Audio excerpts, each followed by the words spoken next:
Hello everyone, welcome back. Let's talk about union find data structure, sometimes also called disjoint set. This is one of the awesome arrow to have in your problem solving quiver because it makes certain problems so easy to solve which are hard otherwise. This is very handy in problems like finding connected components in a graph, detecting cycles, and many more. This is the first video in the series to share the knowledge on this data structure.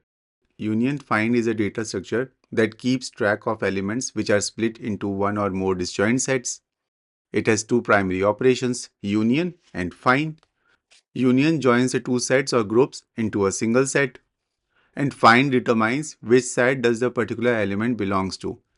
This can be used to check if two elements are in the same set.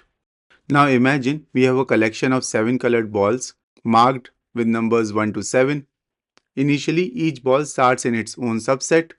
Our goal is to merge the subsets and ultimately find which balls belong to the same subset.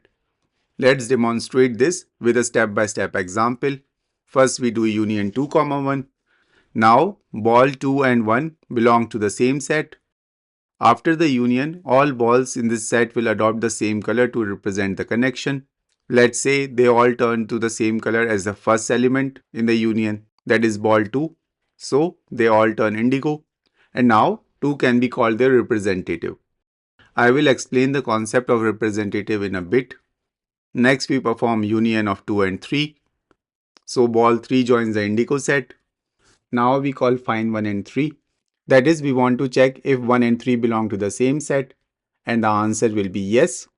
We can see that visually, but how does union find knows that? This is where representatives come in. Each set is represented by its representative, and in this case, representative for both 1 and 3 is 2. So when we get the same representative, that means the elements belong to the same set. So in this case, 1 and 3 belong to the same set. Next, we perform union of 4 and 5. Now balls 4 and 5 belong to the same green set with 4 as their representative. Then we do union of 6 and 7. And balls 6 and 7 join the orange set with 6 as their representative. Now, if we perform find 4 and 7, it will return different representatives. The representative for 4 is 4 and the representative for 7 is 6, which are different. Hence, find will tell us that balls 4 and 7 don't belong to the same group. Now we do union of 6 and 5. So balls 4, 5, 6 and 7 belong to the same orange set with 6 as a representative. And finally, when we do union of 2 and 6, we unify the indigo and orange group into one indigo group with 2 as their representative. So that's it for today. Next we will cover is various implementations of union find data structure. Thank you for watching the video. I hope this explanation helped you understand the union find data structure. Stay tuned for the upcoming tutorials. Don't forget to like, share and subscribe for more coding insights. Happy coding. Thank you.